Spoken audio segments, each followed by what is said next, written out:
Welcome Seekers, Wanugee with Golden Dragon Fortunes. I want to talk to you today about something that comes up quite often when I interact with clients and tell them about the future. I find that sometimes my clients are repeating mistakes from the past and doing them over and over again. Often it has to do with an emotional connection. Maybe they're upset about a certain situation and it keeps coming up, or perhaps it's about a relationship and maybe more than one relationship, and they tend to be attracted to the same kind of person, but it's not the right person for them. So it's about repeating mistakes, emotional mistakes. And sometimes, when we grow up, we do things and we don't know where it came from. We don't know what triggered it, but it's affecting us. And so we want to know, we don't know what it is, but we just kind of get frustrated by it. So there's a little thing a tool that I created for my clients to try to help them a little bit. And the basis of the tool is something I learned through my own experiences and through all the people I've met, which are thousands, and just some research and study as well. So, and it's based on a protocol that is used by the therapy community, psychologists, therapists, family therapists, different types of therapists, to try one technique to try to help work through their clients. But this is the layman's version. This is the simple layman's version and simplified. And it's based on a couple of, based on some Western, some Eastern philosophies. The Western side is that, recent research has shown that, our body is one system. We have a physical and emotional, and we have all this chemistry and all these. We're just one system, one holistic system. So when we ask about health, it has to do with your physical health, your emotional health, your psychological health. They're all interrelated. And there's been research and studies that show that, if we have some type of trauma or traumatic experiences or challenges that were difficult, or we didn't get as much nurturing or support or validation, in our development, in our life experiences, because we are the sum of our life experiences, then we may not have been able to understand what was going on and deal with it. There could have been chaos. There could have been some, maybe just latchkey, inattendance. People were busy working or busy doing some other things, or busy fooling around. Who knows? But or maybe there was other things that happened maybe early in our age or in our childhood, our family system, that had to do with perhaps a little bit of, yelling and screaming, or emotional abuse, or even worse, physical abuse, sexual abuse, all kinds of abuse. So nobody had a perfect childhood. We all had our challenges in some way. And so, but some childhoods and some of our experiences are more severe than others. We just don't know about them, because we're only human beings. We can only understand what we've experienced ourselves. It's very hard for us to understand situations and things that we've never experienced. So we tend to be attracted to some things that people are similar to us, or people are similar to our experience. And so sometimes when we've had a chaotic development and chaotic life experiences, then we may be tended to be attracted to those things subconsciously because they were painful back then, and somehow we recognize them kind of subconsciously, and we think, oh, this is a chance maybe to fix it. If we can just, now that I'm an adult, maybe I can fix it. And so sometimes we get into these patterns, or we have these triggers that come up, and we get into these same reactions, and we just don't know where it's coming from.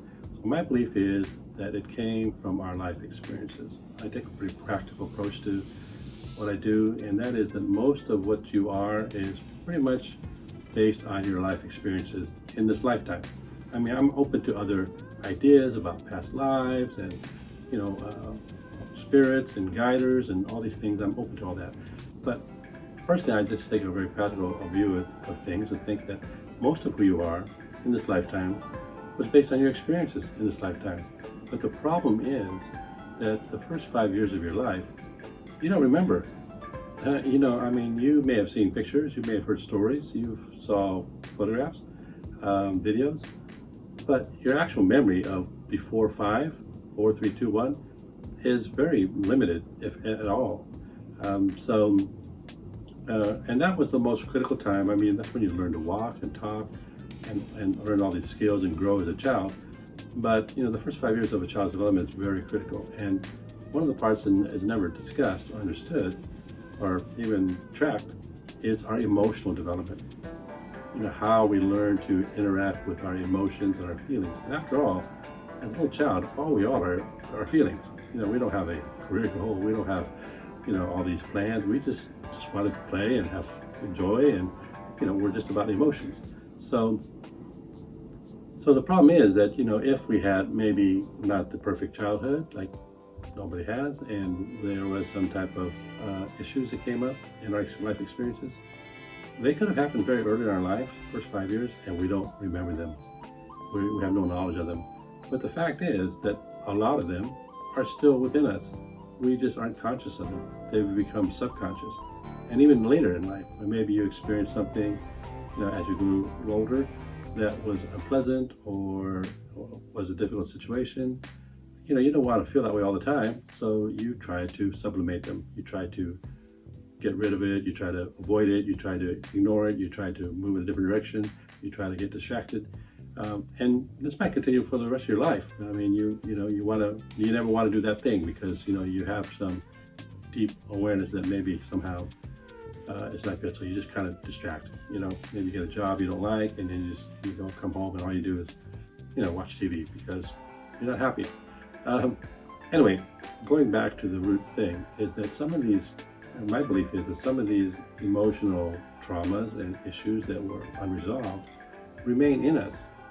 And so when we get into a situation in our adult lives that triggers the memory of that subconsciously, then we have a kind of a fight or flight, kind of a basic, reptilian response, early human response, which is, do I fight or do I run? That's all the truth. Do I fight? Fight or flight? So that's when we maybe get upset, maybe we get sweaty, maybe we get all kinds of things, our heart races. So all these are kind of the biology of us, but they're triggered by perhaps emotional things. They could be physical things that happen to us. They could have been a fear of, actually being, fight, whether to fight or run. But there could also be a strong emotional triggers to these things. And we just don't understand them. We don't understand where they came from. We don't remember. But they're there. And so when we get into that trigger, then our heartbeat goes up perhaps, or maybe the adrenaline in our body starts to kick in, and then the cortisol, the stress hormone, starts to feed into our blood. And then our body's making chemical changes every second, making new DNA, new cells, all these things. So all this stress hormone starts to interfere with our natural ability to heal ourselves and recreate our bodies, renew our bodies. And so my belief is that sometimes if there's a lot of this kind of stress, it can trigger dis-ease in the body, or disease. And so, my belief is that sometimes there's, chronic diseases or other things that happen to us physically, but they're a manifestation of our psychological and emotional imbalance. So based on Western medicine, there's some study to find out, yeah, that's true. There's this vagus nerve, which is the brain and the stomach, and kind of there's a correlation between our immune system and our stomach and our brain and how we react. And there's a lot of things we're learning in Western science about all these connections physically. And from Eastern point of view, there's a belief in the meridians, the Chi energy that's flowing in your body. The Chinese believe this. The basis of Tai Chi and Qigong and Feng Shui and acupuncture. It's all based on Qi. So this Qi energy, is life force energy. It's in living things, and it's within you. And so the belief is that there's meridians of Qi. We haven't been able to prove that, but that's the belief, that there's meridians of Qi that somehow affect your body system in a holistic way.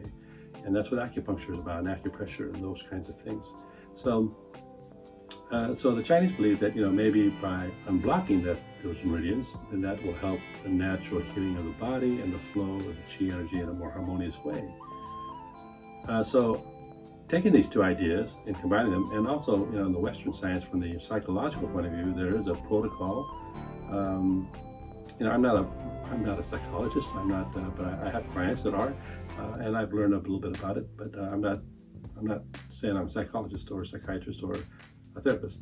But there are something called EMDR, eye movement desensitization and rehabilitation, I think. Anyway, it's just an acronym, EMDR, but that's what it represents. And originally it was about trying to regress a patient back to maybe one of those triggers, to as close as the therapist can bring them to that point of what caused that reaction and that trigger. And then trying to slowly kind of work them through reprocessing that, really kind of rewiring the brain.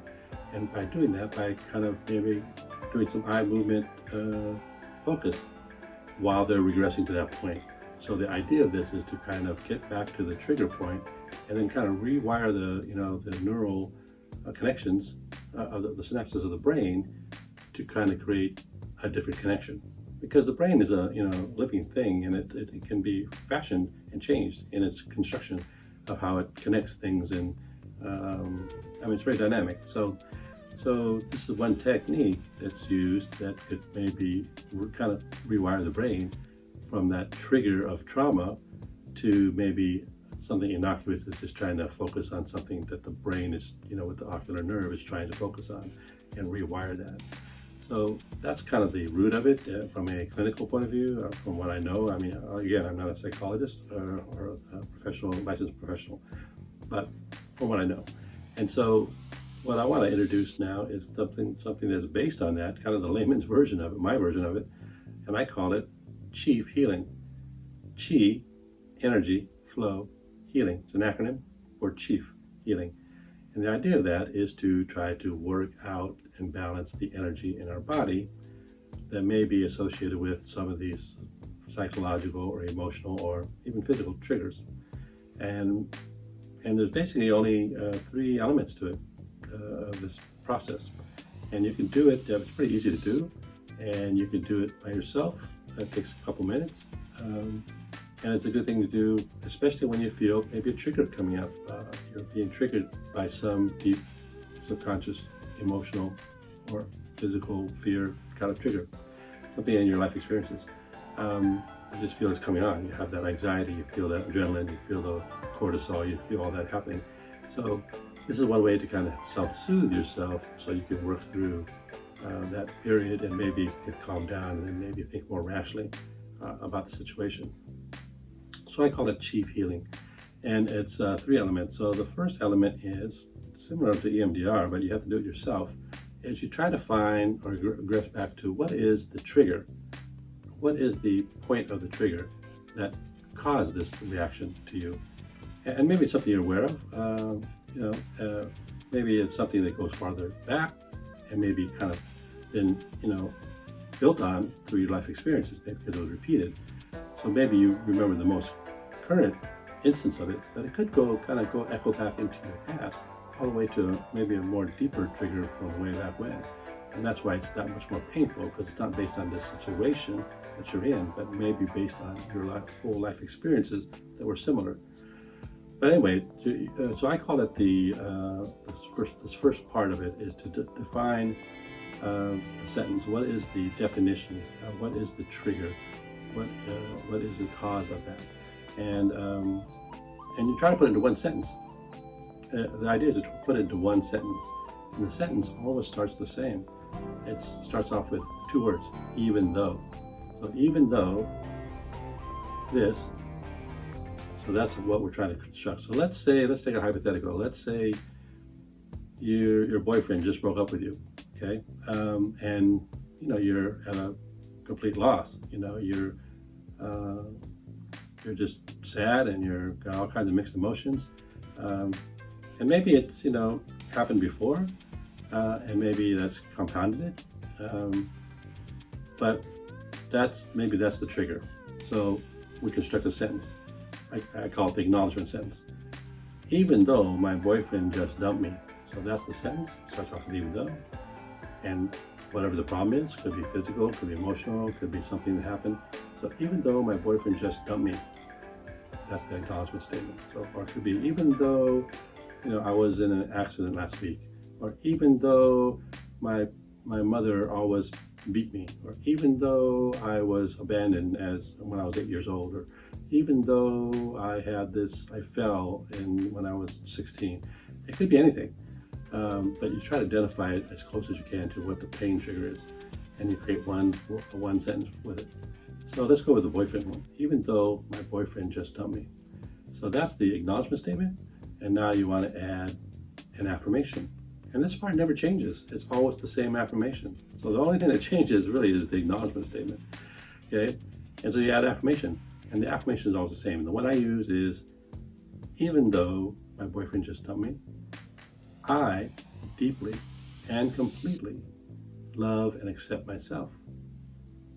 That's the affirmation. And then what the third part of this technique is to repeat those two out loud. The acknowledgement, the affirmation, while you're kind of manipulating the meridians of your body at key points to try to work out and unblock that chi, that energy is being held, and kind of creating maybe this dis-ease or this feeling of pain and anxiety. So I'm going to show you those points. There's 20 of them. Okay, 10 on one side, 10 on the other side. But before we start, you've got the acknowledgement statement. Now you know the affirmation. Okay, and we'll show you the points. But before you start, what I want you to do is kind of go back to the acknowledgement statement and say, okay, in this case, example, even though my boyfriend just dumped me, what is the pain level of that between 1 and 10? So you try to get a measurement of that, okay? So 10 being the worst and 1 being not at all, or very little. So you want to give it kind of a number, a rank of how painful that is. So let's say, this just happened and it's a 9 for me. Even though my boyfriend just dumped me, I think it's a 9. It's very painful. I'm still trying to work through it. I'm struggling. So you just say, okay, that's a 9. Okay, and then what we're going to do is we're going to go through this process, and then at the end, after you've done it, you're going to ask yourself again, what's the pain level of that feeling? What's the pain level of the fact that my boyfriend just dumped me? And you give it another number, whatever you feel. And hopefully, maybe you've seen some movement down. Maybe it's an 8, maybe it's a 7. Maybe it's moved down. Maybe it hasn't. But the idea is to have maybe this kind of guide, so you can kind of have your own little feedback loop, that it was this, and now it's that. And maybe tomorrow or next week it's this, and maybe it's that. So you get a sense of maybe something is happening, and maybe there's going to be some efficacy of what you're doing to give you that feedback loop that says, yeah, this is helping me. So you can acknowledge your progress. So I guess there's 4 elements. You have to rank it and then rank it again afterwards.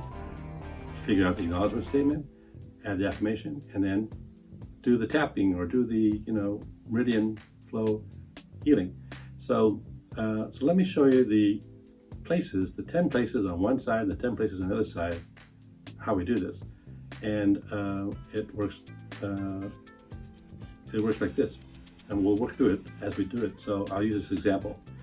So it works like this. Even though, so the first spot is this karate chop area, where you kind of would hit something with a karate chop, and you take one hand and you expose that area, and you take four fingers of the other hand and you tap it right there, like this, pretty firmly, and you say, even though my boyfriend just dumped me, I deeply and completely love and accept myself.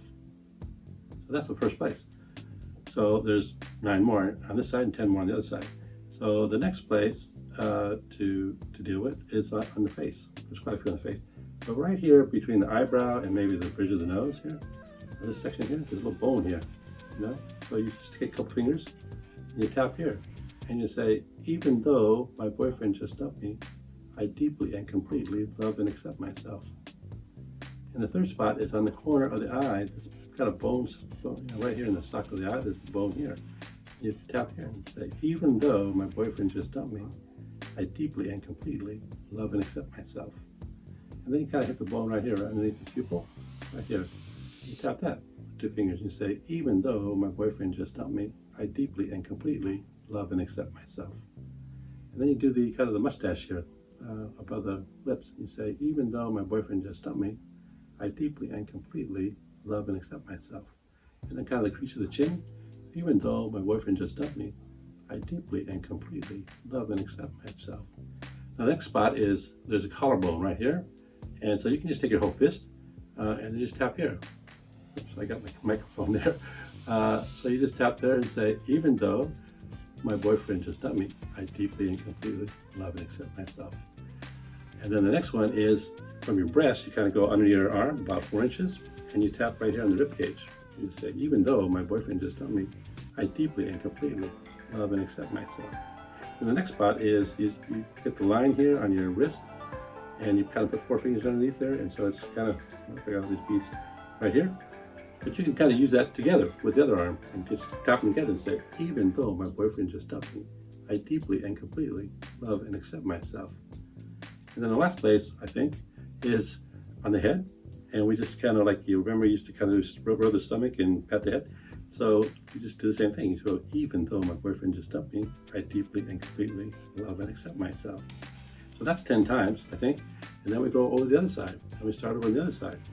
Even though my boyfriend just dumped me, and then even though my boyfriend just dumped me, even though here, under the eye, even though here, even though there, even though here, and then over, even though on your collarbone here, and then over here, and then over here.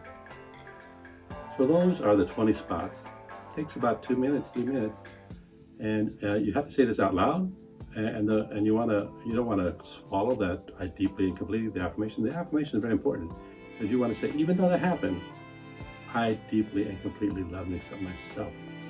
Okay, so it's not about feeling bad and feeling that it was me, or feeling all the pain from the history of the past and all the life experiences we've had. It's like, even though it happened, I'm okay. That's what we're trying to do. We're trying to tell the body that, right? Unblocking the Chi. And get to Chi.E.F healing. So once you've done that, then I want you to figure out the score. Okay, now how does that feel? How does it, even though my boyfriend just told me, how do I feel? What number is it? And so maybe it's an 8. It used to be a 9. Maybe it's an 8. Maybe it's still 9. Maybe it just needs a little work. But the thing about this is that the more specific your acknowledgement statement is, probably the more effective it is to kind of work it out.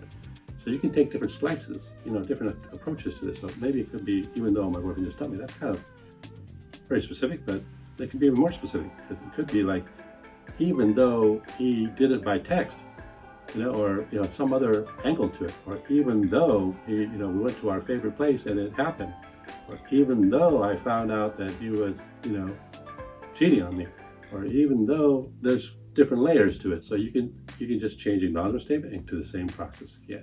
So you can kind of hit at different angles, different experiences, the different memories, the different triggers that you have, because you could have multiple triggers. And so you want to kind of attack them a little bit and just say, okay, kind of self-soothe or work through it and say, yeah, those things happen, but I deeply and completely love and accept myself. It's not me, it's them. It's that person. It's not it's not me, not what I did, it's what they did. So that's the idea. Chi.E.F healing, it's called. And I want you to try it, give it a shot. And if you have any questions or comments, you're free to contact me, let me know. There's really not a downside to it. Obviously, you can get a professional help. I have nothing against professional help. You should seek professional help if you feel you need it. But this is just the layman's version of it, and it's free. Usually I send out a email that says, you have to kind of acknowledge that if you try this, then it's on your own risk, and you're not going to hold me responsible or blame me for anything that may happen to you. So you're trying to act with at your own risk, and if you try it, that's implied that you're accepting the terms to that you don't hold me responsible for anything that might happen. I don't expect anything to happen, but just that's what we have to do. So anyway, you might want to try it and see how it works. Remember, write the number first, and then go through the process. 20 parts each, total, 10 on each side with the 3 elements. The acknowledgement statement as close as you can get to the trigger, and then the affirmation is always the same, and the points that you manipulate are always the same. So it's pretty easy to do once you get going to do it. And I've had other clients do it, and it's been helpful for them. help them kind of move forward and help kind of ease their pain. So it's kind of a self-soothing thing as well. So when you feel that trigger, you feel something coming on, you feel something that happened in life that's bringing on this, all of this pain and agony and anxiousness and anxiety, you might try this technique. But if you feel that you need professional help, I encourage you to get professional help in a setting that may be more conducive and licensed to treat you in a more significant, deeper way. But this is just, like I said, the latest version of it. So give it a try, and let me know if you have any questions or thoughts or feedback. And until next time, I want to wish you all good fortunes.